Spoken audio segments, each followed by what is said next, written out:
Alors c'est parti, on va finir cette section en maintenant créant la méthode qui permet de supprimer les éléments de notre to-do list.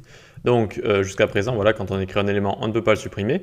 Il va falloir être à l'écoute donc de notre icône, ici notre icône croix. Donc on reste dedans et on fait un onClick.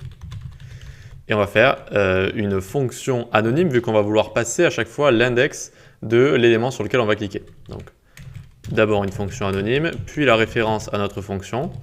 Hop, this delete item, on va appeler ça notre méthode delete item et on va passer à chaque fois index. D'accord? Est-ce que je l'ai bien écrit? Oui, delete item. Vous allez voir très vite pourquoi encore une fois on a passé la fonction anonyme, c'est pour permettre de passer un paramètre ici. Ok? Donc maintenant on y va. Tac, tac, on va faire delete item est égal. Ici on passe le paramètre index et hop, hop. Pour commencer, on va loguer index, comme ça vous allez bien comprendre à quoi ça sert.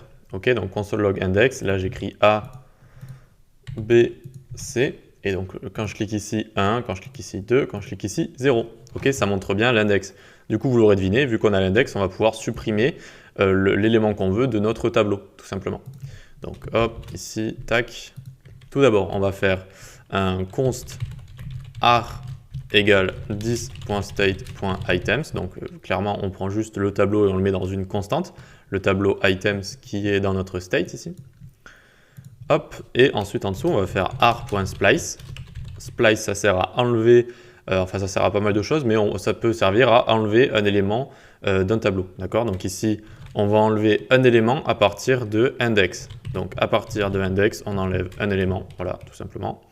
Et ensuite, donc, on a envie de changer le state pour mettre le nouveau state qui a un tableau avec un élément en moins. Donc, on fait items ar. OK pour ça? Regardez. A, B, C. Si je clique sur B, hop, B, ça va enlever B. Si je clique sur A, et voilà, sur C. Voilà, j'espère que vous avez compris. On se le répète si vous voulez. Donc, fonction anonyme pour pouvoir passer un paramètre. Hein. Quand il n'y a pas besoin de passer de paramètre, on fait juste une référence. Par exemple...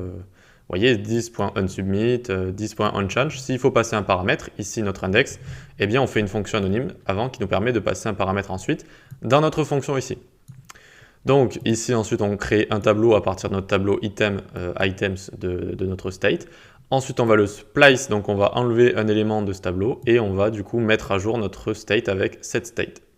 Ok, ben j'espère que vous avez compris, j'espère que vous avez un petit peu compris le concept d'utiliser des inputs avec React. Donc on va pouvoir poursuivre avec l'API de contexte et aussi donc on va rajouter un input dans notre projet AppContact. Donc qu'est-ce que c'est que l'API de contexte? En fait, bon, je vais vous l'expliquer quand même dans la prochaine vidéo, mais je vous fais un petit teaser.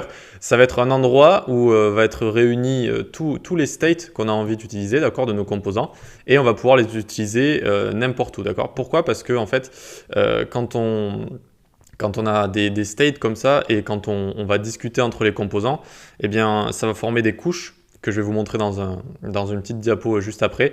Et plus il y a de couches, en fait, plus ça va être dur de passer des states comme ça dans les composants. Du coup, on a trouvé pas mal de solutions, notamment l'API de contexte, Context API, et Redux, tout simplement. Ok, allez, on se donne rendez-vous à la prochaine section pour découvrir tout ça.